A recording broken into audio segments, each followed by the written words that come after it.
To begin, let's define mindfulness. Mindfulness training uses established techniques to respond to the world around us by focusing on the moment and responding without judgment or anger to challenging or stressful situations. This is a practice already used quite successfully by the military, healthcare workers, and professional athletes. To answer these important questions, we must consider that in the 21st century, education focuses on many things, such as effective strategies, differentiation, standardized testing, Common Core curriculum, etc.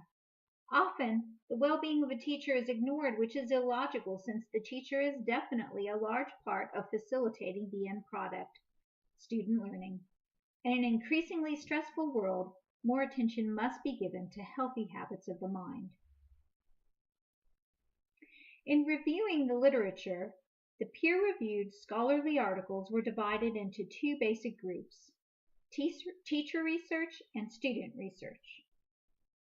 The research for educators emphasized that individuals with high emotional intelligence possess a greater capacity to regulate their emotional responses, see situations from others' perspectives, and manage challenging situations and people. Those individuals who choose helping professions are particularly aware of the benefits of such abilities. How much time do practices require?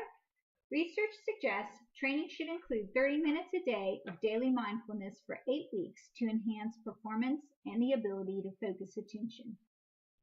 Student research findings indicate that meditation can have a powerful and positive effect on improving common behavior problems, improving graduation rates, improving achievement on standardized tests, improving coping skills, and building self-esteem. It is important to note that recent findings show that MT does not require professional instruction or as rigorous of an establishment period. 10 to 12 minutes each day is enough to develop this healthy habit of the mind. For example, I will introduce MT to my classes at the start of a semester and then initially encourage students to mindfully practice silence during journal writing time. Curiosity led me to ask, how is mindfulness training of interest or meaning toward the professional development of teachers at 2 local high schools? The sites were chosen because of my working relationship with the English department heads at these 2 schools. The English department heads serve as gatekeepers to faculty access. Both department heads generously granted permission for their faculty to be surveyed. Using SurveyMonkey, the participants took a 5-question survey online. Interviews of the department heads of each school were conducted separately and face-to-face. In order to layer depth to the interest survey regarding such areas as perceived stress in their departments and preparedness of teachers to deal with stresses, an interview protocol was developed.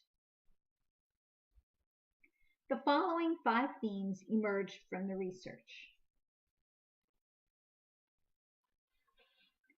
68% of the survey respondents were not at all familiar with MT, while an additional 19% were only somewhat familiar.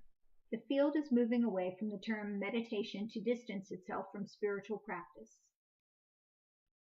87% of teachers positively identify themselves as self-aware. Although I was looking to discover a foundation of interest or need, this result is a nice confirmation of what the research says. It's important that teachers already value a degree of metacognition. Overall impression and tone perceived in both department head interviews indicated that more could be done in the area of teacher preparedness to handle stresses. The list of stresses is complex and mainly systemic, which indicates that the individual can learn to manage his or her own stress levels more effectively than modifying systemic issues. Relating to both the department heads' concerns about the possibility of increasing or creating intrinsic motivation, MT training might be able to help those who lack teacher motivation because of job stress and lack of time. MT training can help such individuals come into a better relationship with their professional responsibilities, which could translate to fewer personal days lost due to stress and overload. And finally, 43% of those students surveyed would volunteer for MT if it were offered as part of continuing education. The question was designed to fish for interest, but was too broad, and participants weren't prepared to answer well.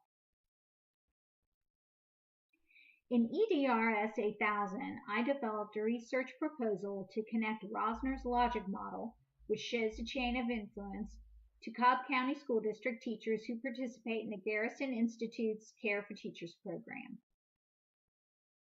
in order to answer the following questions. How long do benefits last? Can Cobb County School District translate research on mindfulness into practice? And 3, is the CARE program an effective choice? A mixed methods research design should be employed. Quantitative measures include perceived stress scale, which is a 10-item self-report instrument, a mindfulness attention scale, which is a 15-item self-report instrument, and the self-compassion scale, which is a 26-item self-report measure that yields 6 subscale scores and a total SCS score. The qualitative measure would be that participants are asked to write a brief description of their experience in the group and how it affects them. The model shows a chain-like influence of teacher programs toward habits of the mind, toward teacher outcomes, and finally toward student outcomes. The model clearly depicts that educators can expect positive changes in the interaction of these links in the chain. Thank you so much for viewing my presentation today.